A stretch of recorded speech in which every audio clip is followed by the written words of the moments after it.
Despertar Espírita, uma reflexão sobre o sentido da vida. Estamos iniciando mais uma edição do programa Despertar Espírita, uma proposta de trazer o espiritismo da forma mais acessível e partilhar com os companheiros aqui de debate, aqui de mesa, e também, é evidente, com os nossos ouvintes e com os nossos telespectadores, que em última análise são o objetivo que se quer alcançar ao discutir a doutrina espírita em vários dos seus aspectos. Mais uma vez, então, com a companhia do amigo e irmão Jorge Brandão, idealizador, quem primeiro lançou a ideia da gente formatar o programa, da Márcia de Fô, do Diógenes Chaves, e aos poucos vamos nos ambientando e nos acostumando entre nós, e também essa reciprocidade com os nossos ouvintes e telespectadores que no momento adequado terão oportunidade também de participar, de interagir. E a gente quer muito isso. Como havia sido anunciado no programa anterior, para hoje a ideia é tratar da reencarnação, que é um dos pilares, como o Jorge Brandão há pouco também destacou aqui, antes de começarmos o programa, é um dos pilares da doutrina espírita. Para mim foi extremamente importante, foi a grande chave que abriu as portas das primeiras respostas que eu busquei junto à doutrina espírita. Mas, enfim, reencarnação. Jorge Brandão, queres começar a falar sobre reencarnação? Sim, é um tema realmente muito importante e provavelmente nós vamos voltar a falar sobre ele, mas é um tema que para alguns é simples de entender e para outros é bem difícil, bem complicado de entender. E é esse o objetivo que nós estamos aqui para trazer luz, trazer luz para esse tema, porque ele realmente é esclarecedor, ele é confortador e ele faz todo sentido quando nós pensamos em evolução. Então, o tema reencarnação, nós vamos debater nesses minutos que nós temos aqui, fazendo alguns esclarecimentos, como, por exemplo, a diferença de reencarnação e ressurreição. É algo que talvez nós possamos até começar essa nossa troca de ideias aqui. Muito bem. Márcia, o que é reencarnação? Qual é a definição técnica, digamos assim, doutrinária de reencarnação? Então, eu acho que a própria acepção da palavra já nos traz um pouquinho do que significaria, Reencarnação tem a ver com carne, tem a ver com corpo físico, tem a ver com matéria, Seria um retorno desse princípio inteligente, desse espírito em evolução a um corpo físico, Bem como você coloca, e realmente para mim também foi a grande chave. É um coroamento de uma explicação de todos aqueles pontos que estavam ainda como uma lacuna sem um desvendar, e que veio, de certa maneira, nos dar uma certa compreensão maior desse Pai bondoso. Então, fica difícil dissociar a continuidade da vida do processo da justiça e bondade divina, porque o histórico, e a gente vai debater isso aqui, de situações tão diversas entre uma alma e outra, entre um espírito encarnado e outro, entre uma pessoa e outra, entre uma criança e outra, os dramas que são vividos ali, e numa única vida, numa única etapa, tudo sendo recomeçado a cada nova experiência, fica difícil. Compreender realmente todo o avanço científico, todo o progresso que se tem e as oportunidades. Então Deus escolhe alguns eleitos, alguns têm tudo e outros não têm. Então realmente é uma grande chave para todos nós. Pois é, eu falei em chave, a Márcia falou em chave. Se fala muito também, Diógenes, no véu, no véu, que às vezes vai levantando o véu e as coisas vão ficando mais claras. Para você, reencarnação, o que isso significa? Reencarnação significa justiça divina. Ela justifica, como a própria Márcia falou, ela significa oportunidade, O progresso, ele é infinito. Então, alguns, né, como eu já ouvi falar, que alguns pensam que, algumas doutrinas dizem, né, que você precisa de um número X de reencarnações para evoluir. Se você não conseguir evoluir dentro de um número X de reencarnações, você perde a oportunidade. E a gente sabe que diante da justiça de Deus, diante do amor de Deus, essa oportunidade, ela é eterna, né? Quantas reencarnações precisamos para evoluir? Quantas forem necessárias? Então, reencarnação me traz essa justificativa, né, esse tamanho do amor de Deus por nós, né? Nos dando várias oportunidades, quantas forem necessárias, para que a gente consiga evoluir, para que aquele princípio inteligente se desenvolva até a sua plenitude. É impossível, pelo menos no meu entendimento, né, dizer qual a questão das 1019 perguntas formuladas por Allan Kardec para a espiritualidade, qual dessas é a mais importante? Talvez aquela que toque mais diretamente, né, num ou no outro, de acordo com até as suas necessidades. Né, eu, quando descobri, né, no estudo a questão 167, eu fiquei fascinado, que é a resposta que a espiritualidade dá para Kardec quando ele pergunta: qual o fim objetivado com a reencarnação? Qual é o objetivo da reencarnação? E a espiritualidade responde, né? Expiação, melhoramento progressivo da humanidade. E eles terminam a resposta com uma pergunta, né? E com uma afirmação: sem isso, onde a justiça? Então vejam, falam em expiação, melhoramento progressivo, aquilo que Diógenes falou, né? Uma caminhada evolutiva. E a justiça, que a Márcia e o Jorge também referiram. Né? Então, expiação. Tem muita gente que não sabe qual o sentido da expiação. Sim, a expiação com X, né? Ela é necessária. E quando nós estamos no mundo espiritual, quando nós deixamos esse corpo físico e que nós expiamos com S os nossos defeitos, nós vemos a necessidade realmente quanto nós precisamos ainda trabalhar, o quanto nós precisamos ainda voltar a esse mundo terreno para evoluir, né? Passar por provas, né? Provas e expiações com X, né? Então, é uma necessidade da justiça e da misericórdia divina. E é importante também a gente aqui esclarecer que no movimento espírita até se faz alguma confusão, e que é a questão que nós temos muitas vidas. Na verdade, nós temos uma só vida. O que nós temos é muitas existências, muitas oportunidades de crescimento. Eu gostaria de colocar isso aqui até para, se tiver algum comentário a mais, porque é importante nós esclarecermos isso, né? Eu acho extremamente importante. Não sei qual é a opinião da Márcia, quero ouvi-la, o Diógenes também, mas eu acho que bem importante que o Jorge acaba de colocar. Quando me perguntam qual é a tua idade, digo, eu tenho uma idade aqui agora cronológica, né? Se precisar, eu vou lá no cartório de registro das pessoas naturais, né? Pego uma certidão, está aqui a minha idade, esse é o meu tempo, aqui.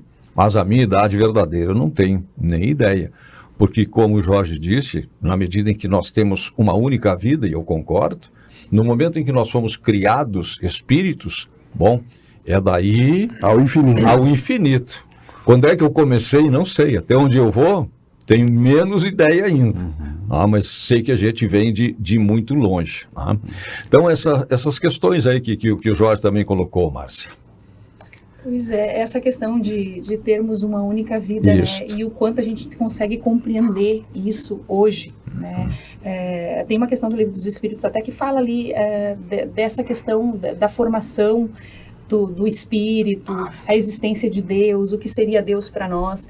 E em determinados momentos a espiritualidade nos diz que ainda não é dada a conhecer todas as coisas e compreender. E a gente começa, a partir do momento que se estuda um pouco e tateando um pouco mais a realidade do mundo, perceber que realmente isso é um fato. Porque percebemos a nossa mente ainda muito limitada e engessada para uma compreensão maior. Então, ainda que a espiritualidade queira nos desenhar toda a realidade de uma história, eles têm a compreensão que isso depende de nossa abertura para acessar E a abertura, ela está no desenvolvimento, nesse progresso individual, né, que cada um faz, apesar de estar no coletivo propiciando esse crescimento em parceria com os demais. Esse progresso ele é individual, porque ainda que o indivíduo tenha todas as possibilidades, ele só vai crescer se ele quiser. Se ele emperrar o passo ali, dizer não quero mais e vou ficar aqui, ele vai estagnar por um tempo ali até que ele desperte, né? E por conta dessa necessidade entra essa questão de expiação, para que o indivíduo consiga ter esse impulso, esse empurrãozinho da espiritualidade que ama, de Deus que ama, de um Pai que ama, para que ele consiga ampliar um pouco mais a visão e perceber, bom, o caminho é por aqui, eu acho que não é mais dessa maneira, acho que eu já consigo aquilo que eu não consegui ontem, no dia de hoje, nessa nova etapa, nesse novo episódio de uma nova encarnação, né? E por aí a gente começa a compreender um pouco mais essa justiça de Deus, como o Diógenes traz. Pois é. Diógenes. Tem uma frase que eu gosto de usar muito, que é a seguinte: nós não somos autodestrutíveis, nós somos autocorrigíveis.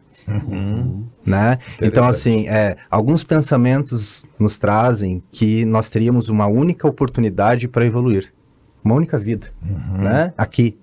Se a gente não consegue atingir os objetivos de Deus numa única vida, nós somos punidos eternamente, nós perdemos a oportunidade, né?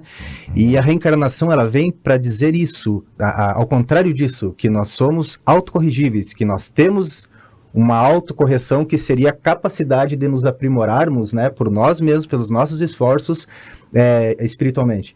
Então, a reencarnação, ela não nos dá uma única oportunidade. Então, ela vai ampliar, ela traz essa ampliação de oportunidades, e isso é muito reconfortador, né? Isso consola muito. E essa oportunidade de saber que nós temos a chance de retornar.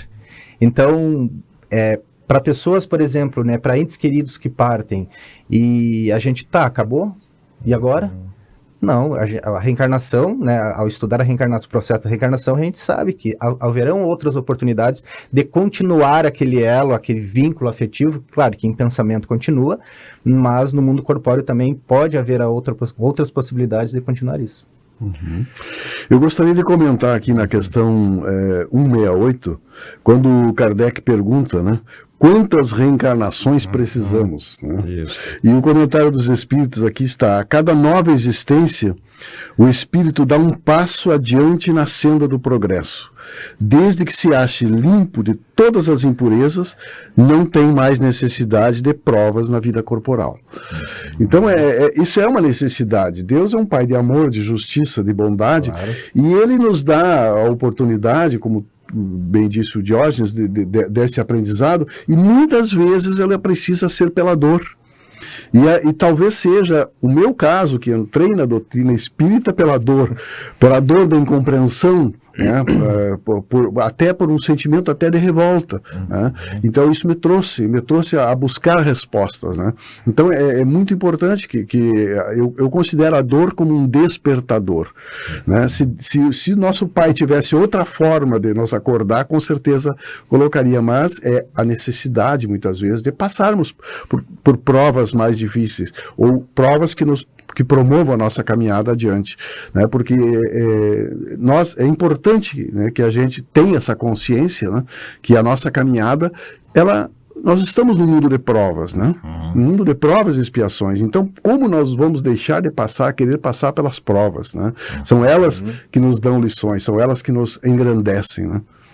E essa questão da justiça que a resposta da espiritualidade traz a Kardec na questão 167, que também foi colocada aqui pelo Diógenes e também por vocês, né?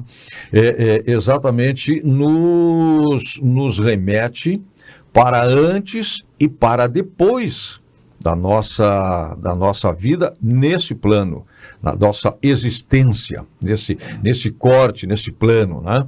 Porque como se entenderia a vida? E aí sim ela poderia ser injusta, ou parece muitas vezes ser injusta, se a gente tiver a visão, né, da existência ou da própria vida, do berço ao túmulo. Porque aí as diferenças, de que forma explicar as diferenças? De que forma explicar a morte, ou como nós chamamos, desencarne, tá? Em idades diferentes? seres que vêm para cá e passam alguns dias, outros que acabam, entre aspas, morrendo, né, no vigor, no esplendor da sua juventude, mesmo da sua maturidade. Será que Deus trataria os seus filhos amados como sortudos ou azarados? É verdade. Então é uma questão, né, que só mesmo a reencarnação explica, né, de uma criança receber uma bala perdida, né, e desencarnar precocemente, a outra criança nascer em berço de ouro e ter uma vida tranquila, né?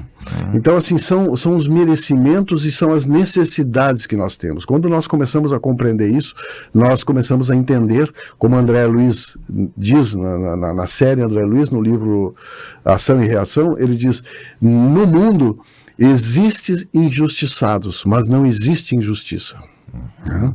Então é importante que a gente compreenda, né, que a gente aceite esses desígnios de Deus, e a reencarnação bem compreendida, ela faz com que isso aconteça. E esse retorno, né? Falamos aqui que reencarnação, então, é a volta num corpo, no mesmo corpo que a gente tinha em existências passadas, ou em corpos diferentes? A Márcia sempre foi a Márcia, voltou, né, na mesma constituição como física, mulher, como homem. Exatamente. Voltaremos sempre como homens, como mulheres, com a mesma cor. E aí?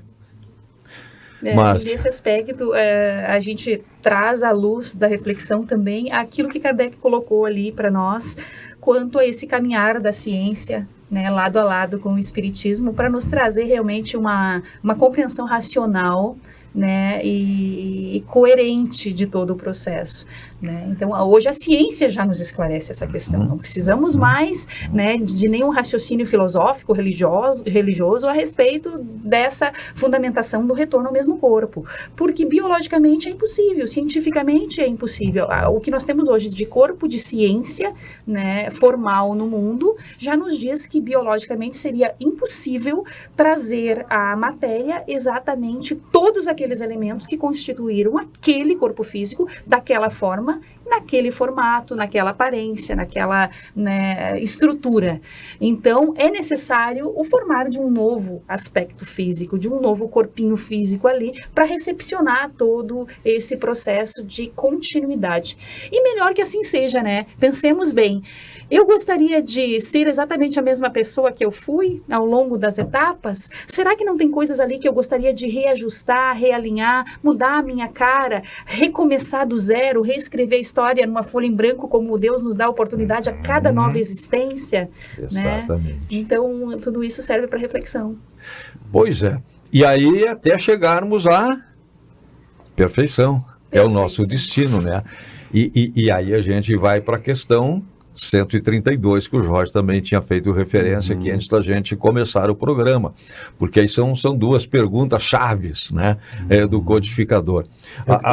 Sim, Jorge, claro. Eu queria fazer uma pequena observação a respeito, voltando um pouquinho antes, né, quando se falou assim, a vida é injusta, a vida é justa, né, porque, e esse é um tema bastante oportuno no momento que a gente está vivendo, porque o vazio existencial vem disso. Né? As pessoas não conseguem, algumas pessoas não conseguem olhar para a vida como sendo justa. A própria neurociência entende a vida como injusta. Né? Eu escuto alguns neurocientistas, bastante, por exemplo, Pedro Calabres, aqui do Brasil, né? Ele é incrível, mas ele usa o que a ciência traz aqui. Né, que ele diz que a vida é injusta mesmo, né? A gente precisa aprender a lidar com ela. Mas quando a gente vai para o estudo da doutrina, a gente entende que a vida não é injusta. E daí eu costumo fazer a seguinte pergunta: quem te deu a vida? Aí alguns podem responder: a minha mãe. É assim, a primeira coisa que vem: não, a minha mãe me deu a vida. Ela diz: não, mãe nenhuma dá a vida, né? Quem dá a vida, quem criou aquela engenharia da concepção ali, que possibilita uma nova existência, foi Deus, foi a natureza. A mãe, ela nos garante o direito de existir, né, nos guardando por 9 meses. Esse seria o objetivo na criação, né, da mulher, nos garantir, por isso que eu acho que é incrível, né, a mulher nesse papel, né, que ela garantir nosso direito de existir. Deus nos diz, vou te dar a existência, e a mulher vem... Física, né? Existir fisicamente. Isso. E ela consegue ali, né, aguardar por 9 meses. Mas olha que interessante, se é Deus que dá a vida, se a vida é obra de Deus, ela não pode ser injusta. Porque senão o engenheiro falhou em algum ponto, né? Então eu costumo dizer que a vida ela jamais vai nos dar problemas, a vida nos dá desafios. Porque às vezes a gente está numa situação muito complicada na vida, uma doença, uma crise no casamento, alguma coisa assim, e a gente diz, meu Deus, que problema que eu tenho.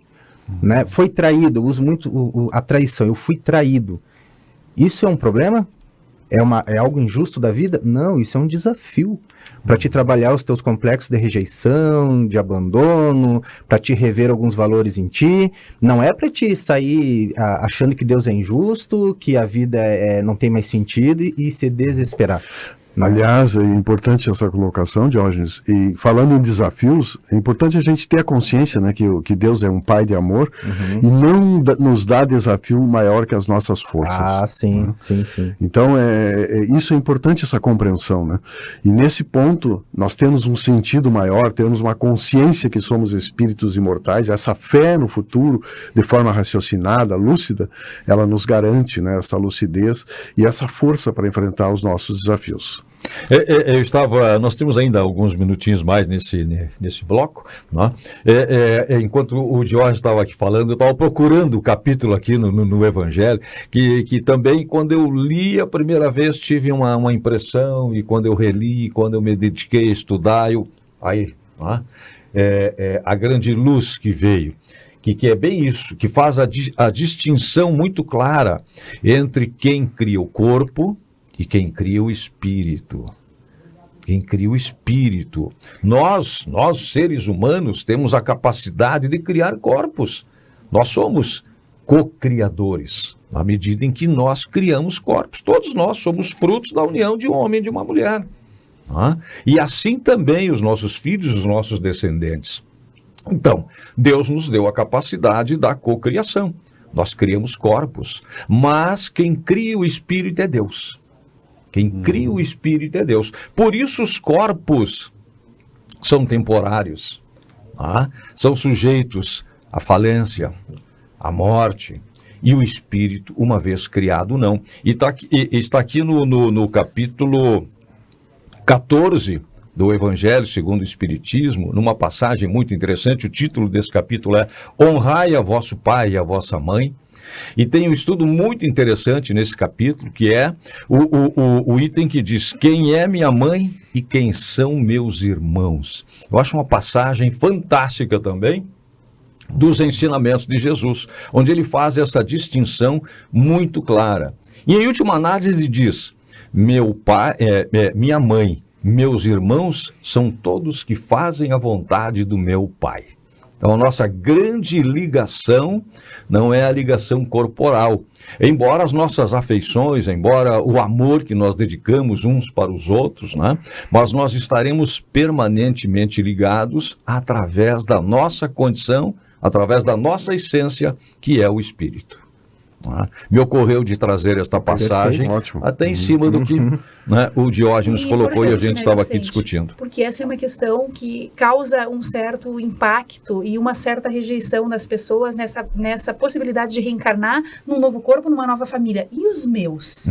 Como é que ficam os vínculos? Esse desapego é difícil, né? Então, daqui a pouco seja um tema também para a gente trabalhar no próximo bloco um pouquinho, né? Dessa ligação. Porque a nossa família espiritual é muito mais numerosa do que a família que temos agora aqui. Sim, claro. E essa questão, e para mim esta é a palavra-chave, desapego. Mas para chegar a isso tem que ter um grande grau de compreensão, inclusive desse sentimento da perda. Eu perdi a minha filha. Não perdi. Ela cumpriu uma etapa continua viva, retornou para a verdadeira pátria, para a verdadeira pátria, para a verdadeira vida, que logo em seguida estaremos lá. Logo em seguida estaremos lá. E tudo que aconteceu foi fruto. E aí, gente, porque um assunto vai se conectando com outro, né? Aí nós voltaríamos para o nosso planejamento reencarnatório, que eu considero também um assunto extremamente importante. Aquele momento em que nós assumimos compromisso em função dos nossos insistentes pedidos para voltarmos, para termos mais uma oportunidade. E, aliás, a fila é grande. A fila é enorme. A fila é enorme. Como assim? Eu não pedi para nascer, eu não pedi para estar aqui, para estar enfrentando esse problema. Não pedi para ser teu filho. Então. É verdade. Olha, nós pedimos e imploramos para que fosse bem assim, né? Tá bom? Vamos fazer um intervalo, voltamos em seguida. Estamos só no início da discussão sobre reencarnação. E tudo, né, que esse tema abrange, como todos, né, da doutrina espírita. O Despertar Espírita já volta. Despertar Espírita, uma reflexão sobre o sentido da vida. Escola Nossa Senhora da Providência, 57 anos educando com base nos princípios pedagógicos guarnelianos. Faça parte dessa história. Atendemos berçário, educação infantil, anos iniciais, anos finais. Escola Nossa Senhora da Providência. Educar pelas vias do coração. Fone 3221-1862.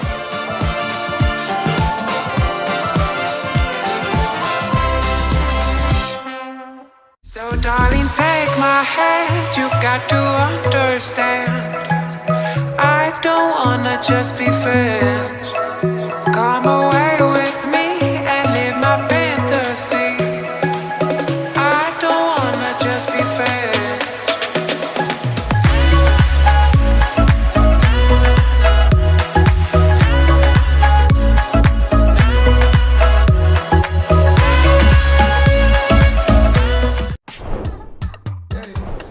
Chegou o Clube D+, o clube de vantagens do assinante do Grupo Diário. Nele você tem muito mais descontos em restaurantes, lojas, cinemas, academias, farmácias e muito mais. Vencer mais. Assine agora pelo WhatsApp 55-3213-7272 ou pelo site do Diário. Clube D+, muito mais vantagens para você. Aos 28 anos, a Della Páscoa Engenharia segue sua trajetória com a missão de oferecer serviços de excelência aos seus clientes, apresentando soluções que possam melhorar a qualidade de vida das pessoas, encurtando distâncias e contribuindo para o desenvolvimento social e econômico de nossa região, através da infraestrutura, tecnologia e sustentabilidade. Della Páscoa Engenharia, há 28 anos transformando a cidade e região. A rede de postos DSL completa 7 anos com combustível de qualidade Santa Lúcia. Unidades modernas, estrutura e serviços para atender com conforto, agilidade e excelência. Para quem é fiel DSL, a rede oferece o aplicativo Postos DSL. Com ele, os clientes têm desconto no combustível e participam das promoções e programa de pontos para a troca de brindes e produtos da loja. Postos DSL Santa Lúcia, agora com 7 endereços em Santa Maria.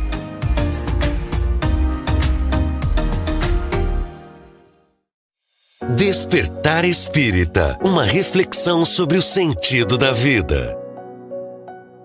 Estamos de volta com o Despertar Espírita, programa que se propõe a trazer informações, estudos, debates sobre a doutrina espírita. E a cada programa, um tema. E, às vezes, o mesmo tema em vários programas, até pela sua dimensão. Como o tema que hoje estamos focalizando, né? E que é muito difícil colocar num único programa.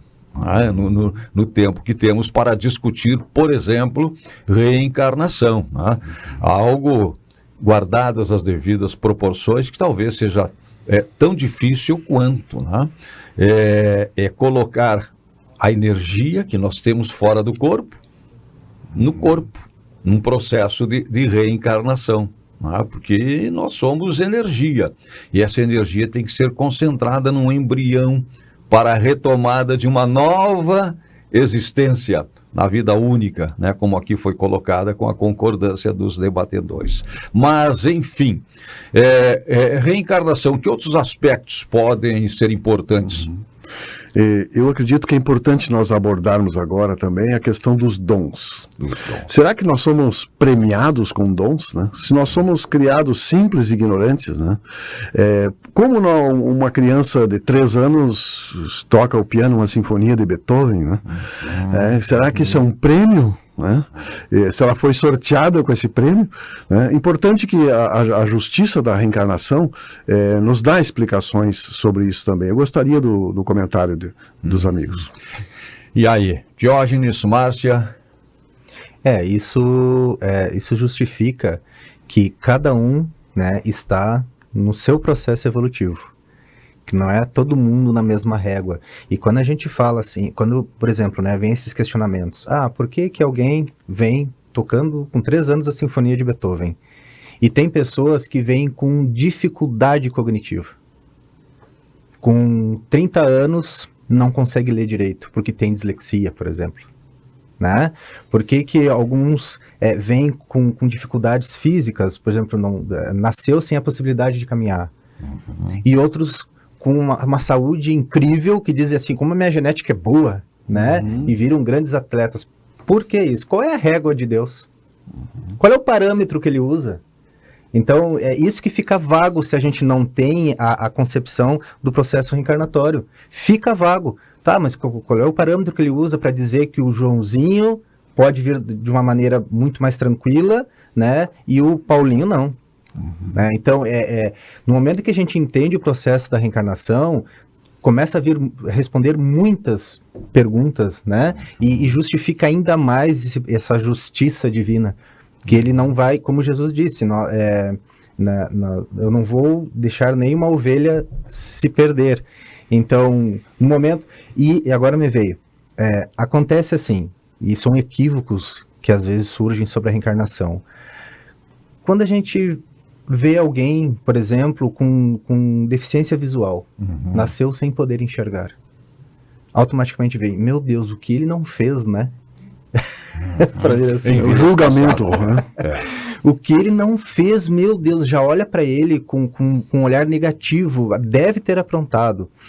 Mas a gente sabe, né, e até está no, acho que capítulo 5 do Evangelho, no item 9, se não me engano, que os espíritos dizem que nem sempre, às vezes o espírito pede para vir naquela situação, para buscar um propósito de amor, ou para alavancar o seu próprio processo evolutivo mais rápido, né? Tem aquela passagem de Jesus, que ele curou o cego de nascença, e perguntaram para Cristo, né? Senhor, ele é cego por causa dos pecados dele, ou por causa dos pecados dos seus pais? E Jesus diz, nenhum, nem outro. Ele veio para cumprir um propósito, resumindo, né? Para provar o poder de Deus, que é quando Jesus vai ali e cura ele. Então, olha a grandiosidade desse espírito. Então, a gente tem que ter muito cuidado, que isso é um grande equívoco, né? O outro equívoco que tem também, achar que a reencarnação, ela está sustentada pela lei de Talião. Olho por olho, dente por dente, né? Se por algum motivo eu cometi uma gravidade de intensidade 8 numa vida passada, nessa eu vou ter que pagar com 8. E não tem conversa, né? Tá determinado. E não, por exemplo, se um médico numa vida anterior, ele, por negligência, por estupidez, ele causou, deixou alguém tetraplégico, né? Se ele reencarna, e nessa existência ele começa a praticar o bem, ele começa a atuar no bem, e ele prova, né, que ele teve uma transformação moral, isso pode ser amenizado, em algum grau. Por isso a lei de causa e efeito. Por isso o Diógenes puxou uns assuntos ali que dá longos debates. Né? Exatamente. Voltando um pouquinho no que o Jorge nos trouxe a respeito dos talentos, dos dons, né? Aquele aspecto ali realmente, a gente percebe a ciência hoje dando um significativo embasamento científico para essa propositura que a doutrina espírita nos traz a respeito da possibilidade de reencarnação posta ali nessa diferença de talentos e dons, né? A gente vê um embasamento científico hoje muito fundamentado, porque a ciência médica hoje já consegue analisar um cérebro em funcionamento, em intenso desenvolvimento, no momento em que uma criança está em desenvolvimento de uma habilidade de algo que ela trouxe de uma outra existência. Isso que você coloca com relação à música, com relação a esses talentos e esses dons que a criança apresenta. Estudos científicos comprovados e sérios hoje já trazem uma fundamentação racional a respeito desse acontecimento, colocando a mente daquela criança em análise no momento em que ela está tocando o piano. Qual é a função do cérebro que está em desenvolvimento e atividade ali? E aí se identifica que é a área da lembrança, a área da memória, em intensa atividade. E em vários outros estudos feitos nesse sentido, com essas análises que foram possibilitadas graças ao avanço da ciência, que hoje consegue dar uma fundamentação racional para todo esse contexto, trazendo fidelidade àquela propositura de Kardec, trazendo junto com a espiritualidade dessas informações da continuidade da vida, da reencarnação, de que não é milagre divino, né, determinadas diferenças entre um indivíduo ou outro, que as experiências trazem para nós toda essa fundamentação daquelas situações e contextos que cada alma precisa passar naquele momento, né, e até para aqueles que têm dificuldade de ver, dificuldade de olhos de ver, conseguir, puxa, mas o que está acontecendo aqui? Uma criança com 6 meses de idade, como a gente tem aí catalogado já, falando 2, 3 línguas, aos 6 meses de idade, é meio difícil a gente não entender que há um processo a mais ali por trás desse contexto todo e querer buscar uma explicação racional, né? Então, realmente, isso vem e a espiritualidade permite para que a gente aprenda a enxergar e consiga acessar esse conteúdo fantástico que vai nos abrir os horizontes para a continuidade da vida. É importante quando Jesus nos disse, né, que o amor lava uma multidão de pecados, né, dá para a gente entender a misericórdia divina, a justiça junto com a misericórdia divina. Então, interessante também a programação reencarnatória, né, que o Vicente citou aqui, que seria um tema até para um programa inteiro. Sem dúvida. Mas ela é muito abrangente. Por exemplo, quando alguém vem para, vamos dizer assim, espiar através de uma deficiência grave, né, tem casos que vêm voluntariamente, mas tem casos que vêm por necessidade, não é só ele que está espiando. Existe outras pessoas envolvidas, outros espíritos envolvidos que acompanham esse ser. Então o progresso é feito de forma conjunta, coletiva. Isso é importante dizer. E muitas vezes se confunde, e no espiritismo não existe essa questão de karma, né? É a primeira vez que nós falamos a palavra karma, mas karma parece que engessa, né? Isso. Tu é meu karma, esse é o meu karma. Esse é o meu karma, ponto negativo, né? Se conecta com a lei de Talion que o Diógenes traz.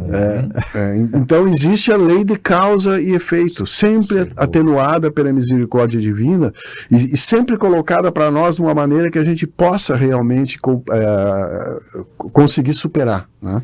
Então é isso, né? As leis divinas estão na nossa consciência, né? Nós estando imersos nessas leis, o sofrimento é mínimo, né? A felicidade que não é possível aqui na Terra, mas ela já começa aqui. Porque nós vamos formando essa consciência, vamos abrindo a nossa visão e vamos podendo praticar a lei do amor. Né? Sem dúvida. Fora dela, né? Como diz a bandeira do Espiritismo, fora da caridade não há salvação, ou seja, fora do amor não há evolução. É verdade. E tem, né, do André Luiz ou do Emmanuel? Evolução em 2 mundos. Evolução em 2 mundos. Emmanuel, né? Hã? Evolução em 2 mundos. André Luiz. Em que ele diz exatamente isso, né? Nós, querendo ou não, estamos todos permanentemente conectados, ligados, atados uns aos outros, o que vem reforçar aquela afirmação, aquela informação trazida pelos espíritos para Allan Kardec da questão 167. Né? Expiação, progressão, evolução, né? Progressiva da humanidade, Então, a minha salvação não vai garantir o cumprimento da minha missão.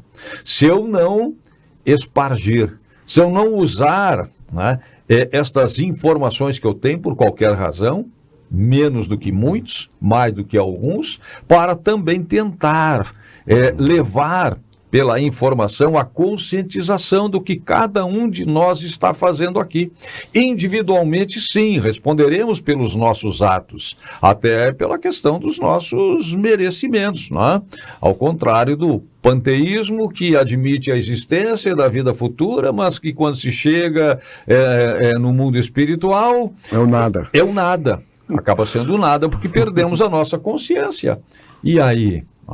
Então, nós somos seres individuais, sim, únicos, sim, mas conectados permanentemente uns com os outros. Por isso, né, a gente aprende também na doutrina que nada acontece por acaso. Nós não estamos aqui por acaso. Nós não nos reunimos por acaso. Nós somos reunidos pela vontade da espiritualidade. E nessa questão que tu comentou, Vicente, que somos filhos únicos, realmente, né, não existe outro Vicente, outro Diógenes, outra Márcia, outro Jorge, nós somos feitos filhos únicos, mas nós não somos filhos únicos, nós temos irmãos, né, são todos filhos de Deus. Então, à medida que nós vamos procurando evoluir, nós vamos tendo essa compreensão, o ato de praticar o amor, esse amor que Jesus nos ensinou, nos exemplificou, né, de benevolência, indulgência e perdão, ele se torna natural.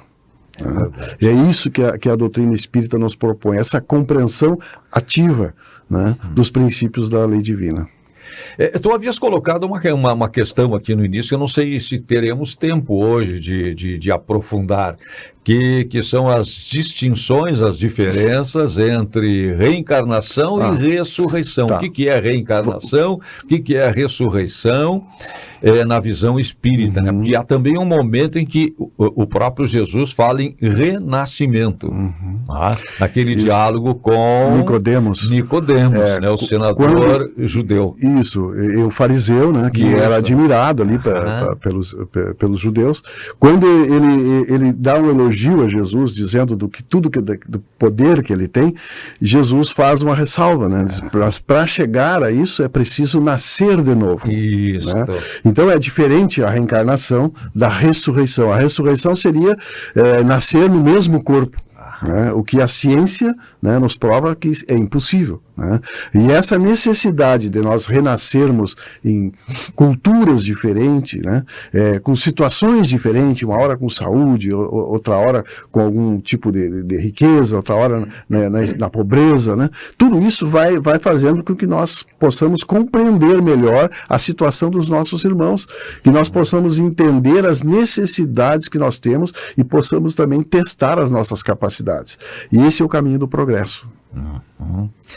Tem uma passagem de Cristo também que ele fala, né? Neste mundo tereis aflições, porém tenha bom ânimo, eu venci o mundo. Sim.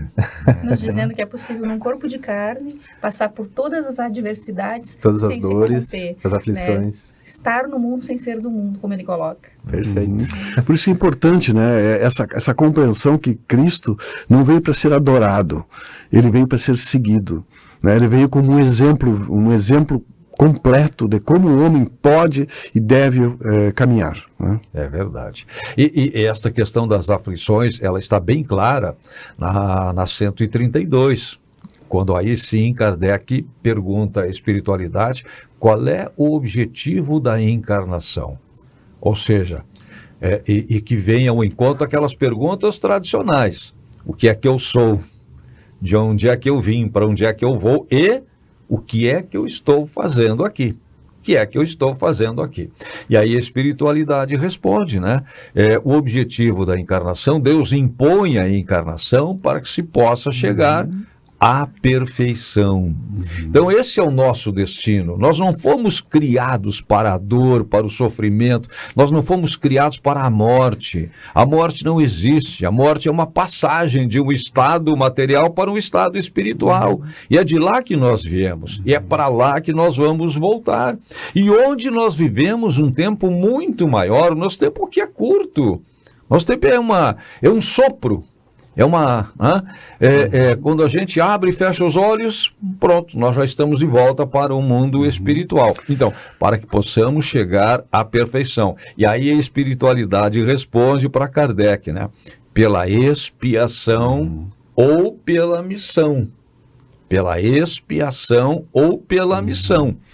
Depois de passarmos pela expiação, estivermos preparados, e aí vamos cumprir a nossa missão e as nossas escolhas.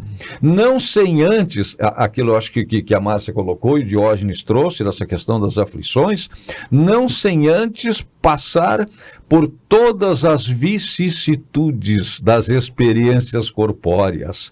Não é por um ventinho forte, não é por uma dificuldade, por todas as vicissitudes das experiências corpóreas, até que nós possamos adquirir a consciência de sermos também colaboradores, co-criadores da obra divina. Então vejam que fantástica a missão, a oportunidade que é dada a cada um de nós. Isso se entende pela reencarnação e quando a gente recebe uma informação que vem lá do mundo espiritual sobre os objetivos da encarnação, sobre as razões pelas quais hoje estamos aqui. Sim, aliás, o nosso trabalho de co-criadores, ele deve ser feito a qualquer momento. Isso. Nós não podemos perder a oportunidade, né, de trabalhar na obra de Deus. Se nós vamos esperar ser perfeitos, né, isso não pode acontecer, isso é um longo caminho.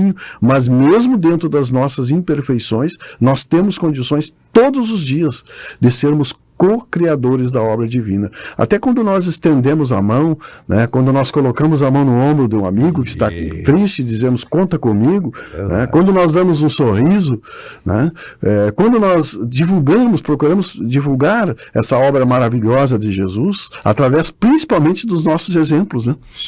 Então, ser co-criadores, né, da obra divina é realmente uma grande missão de todos nós.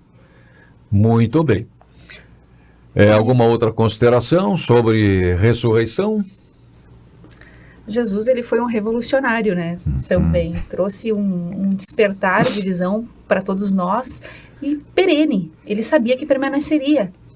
Que apesar da incompreensão daquele momento, né, aquela alma evoluída ali, né, governador do orbe terreno, sabia o que estava fazendo e sabia que isso ia ficar e chegaria o nosso momento de despertar. Teve a paciência necessária com todos nós, né? Tem uma passagem que num diálogo dele com Públio Lentulus, ele tem a oportunidade de chamar Públio a essa questão de despertar, né? Públio, tem a oportunidade agora de modificar todo o teu destino, mas está em tuas mãos, seguir-me agora ou daqui a milênios. É contigo.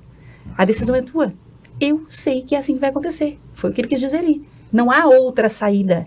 Né? A única forma de você compreender a Deus e mudar a tua caminhada é dentro dessa informação que você está recebendo a partir de mim agora. Não que eu seja a única saída, mas esse conteúdo que está sendo expressado do Pai através de uma personalidade presente aqui na caminhada ao teu lado é que faz a diferença na tua evolução. E tens a oportunidade. E deixou com ele. E deixou com ele a bola. Joga no momento que você quiser. Eu estarei aqui. Né? E deixando sempre essa porta aberta para todos nós. Aliás, o senador romano Públio Lentulus foi de encarnação em encarnação até chegar a Emmanuel. Emmanuel, exatamente. Nesse processo evolutivo. Né? Então vemos que ele, lá naquele momento, aceitou o convite e começou a sua caminhada, a sua evolução naquele instante. Muitos de nós recebemos esse convite também naquele instante. Muitos antes, muitos depois, mas enfim, tivemos a oportunidade de ter contato com toda essa proposta, certamente, e alguns deixou para daqui a milênios, mas estamos chegando nesse milênio. E às vezes a gente não ouve o convite, não ouve o convite, e aí a vida vem e nos derruba, nos sacode, nos desperta. A amigadora. É amigadora. Amigador. Aliás, eu acredito que nós estamos num momento que nós estamos mais do que sendo convidados a evoluir, nós estamos sendo convocados. Né? Por isso a nova era, né, essas mudanças todas que estão acontecendo, e essa necessidade de nós acelerarmos o passo. Né? Por isso aquela célebre frase, né, que nos deixou: ajuda-te, que eu te ajudo. A questão do livre-arbítrio, bem como a Márcia falou ali, né? Deixo nas tuas mãos, é contigo, mas eu estou aqui pronto para te ajudar. Na psicologia a gente fala muito isso para o paciente, né? Se tu não quer ser ajudado, né? Eu estou aqui para te ajudar. Então, se tu te ajudar, eu vou me esforçar o máximo para te ajudar. Então era isso, né? Ajuda-te, que eu estarei aqui para te ajudar. Isso é uma beleza do Espiritismo, né? Que coloca as rédeas da nossa vida nas nossas mãos. Nas nossas mãos. Não podemos terceirizar a culpa. Exatamente, exatamente. Fomos todos criados simples e ignorantes, da mesma forma. E as diferenças ficam por conta das nossas escolhas, né? Eu tenho dito muito por aí, não sei se já não disse no programa passado, nós somos hoje o resultado do que nós fomos ontem.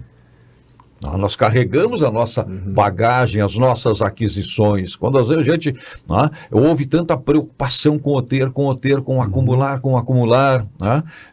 O Espiritismo, tanto quanto eu sei, não é contra quem tem. Muitas vezes contra a forma como os bens foram adquiridos e são usados. A questão toda é, de novo, o apego, é não se tornar escravo do ter. Por quê? Porque nós levaremos as nossas aquisições morais. Então, hoje nós somos o resultado do que nós fomos e amanhã seremos também fruto do que nós formos hoje. Resgatamos o passado e construímos o futuro ao mesmo tempo. Exatamente. E isso é algo importante da gente se dar conta, né? Porque uma vez numa palestra, uma senhora de 80 anos me disse assim: poxa vida, que pena que eu encontrei o Espiritismo só agora, né? Eu disse: mas quem procura acha, agora a senhora está procurando respostas, encontrou. E com certeza encontrou na hora certa. E está já começando a construir também a próxima encarnação. Claro. Então isso nunca é tarde, né? Nunca é tarde para a gente encontrar essas respostas pacificadoras, confortadoras e que nos animam, né? Muito bem, eu penso que nós já estamos nos encaminhando então para o nosso tempo, estamos no limite do nosso tempo, né? Quem é que deixa a mensagem de encerramento hoje? Diógenes, Márcia, Jorge. Joana de Ângeles tem uma frase muito bacana que ela diz que nós somos como flores e pedras, que as flores elas só precisam do nascer do sol para despertar, e é um tropismo divino, ela se vira e desperta. E muitas pedras por aí precisam da dinamite, que muitos de nós somos como pedras, que precisam da dinamite da amigador, que vem nos fazer despertar. Então fica o convite para que a gente possa nascer para esse sol, se virar para esse sol que é o Cristo, essa possibilidade de despertar a partir da doutrina que nos possibilita, não apenas ela, mas qualquer filosofia que nos leve a uma conexão com uma compreensão maior da vida, que possamos seguir como flores, mais leves, mais suaves, sem a necessidade de um estanque da vida de maneira mais firme, mais incisiva. E nesse processo todo, lembremos sempre que a caminhada ela é individual, sim, mas ela não é solitária.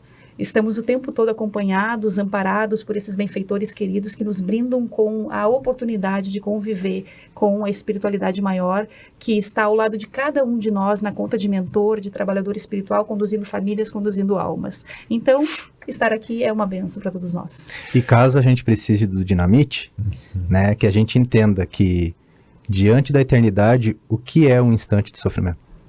Ou o sofrimento é um instante. A visão da vida futura sempre vai fazer a diferença. Que possamos nos encontrar aqui mais vezes, muitas vezes, neste Despertar Espírita. E contamos, evidentemente, com a participação, com a companhia sempre dos nossos ouvintes, dos nossos telespectadores. Internautas. Internautas também. Internautas, porque as plataformas digitais hoje são as mais diversas, né?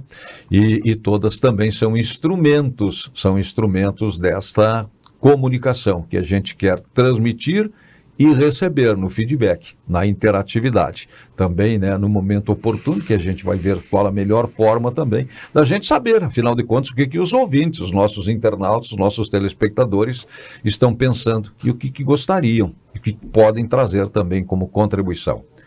Despertar Espírita volta em uma nova edição, sempre com assuntos desta grandiosa doutrina que nos esclarece, que nos informa, que nos consola, que nos conforta. Até o próximo encontro. Despertar Espírita, uma reflexão sobre o sentido da vida.